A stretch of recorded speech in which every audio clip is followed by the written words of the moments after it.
Hello friends, welcome to BMH Learning. We are going to start biosynthesis of triacylglycerols, also called triglycerides. Before we discuss about triglycerides, we must have a knowledge regarding where they are coming from. You must have heard about fatty acids in topics like synthesis of fatty acids and beta oxidation. So once the fatty acids are formed, what next?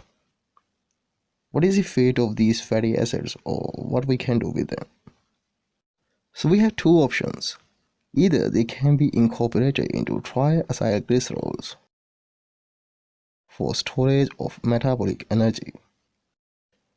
The second choice they have is that they can also be incorporated into the phospholipid components of the membrane. These are called glycerophospholipids and are also famous with the name phosphoglycerides.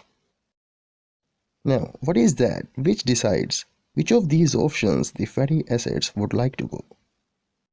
So the partitioning between these two alternative fates depends on the organism's current needs. Fatty acids would prefer to choose phospholipids at that time when rapid growth is occurring, and also when new membranes are synthesized. But during a phase when the organism has a plentiful food supply but is not actively growing, in that time the organism shunts most of its fatty acids into storage fats or triglycerides. Now, I would like to tell you the basic difference between triacylglycerols and phosphoglycerides.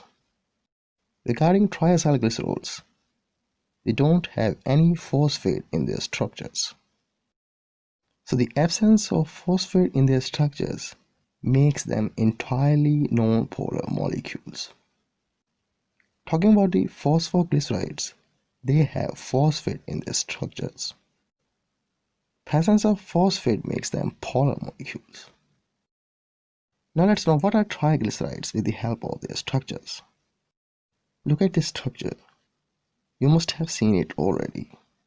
This is glycerol, identified by the presence of 3 carbons and 3 hydroxyl groups. Then we have these 3 different fatty acids having different number of carbon atoms. The difference in the carbon atoms of these fatty acids are represented by R1, R2 and R3.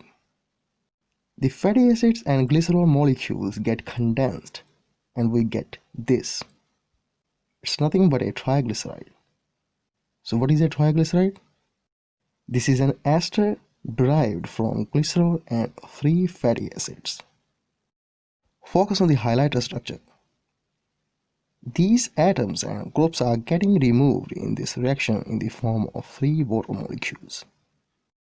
Apart from this triglyceride we are talking about, this molecule can also be a monoglyceride if it's having 1 fatty acid. It can also be a diglyceride if attached with 2 fatty acids. Actually, this is not how these reactions work.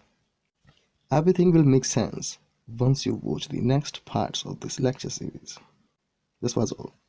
Thanks for watching.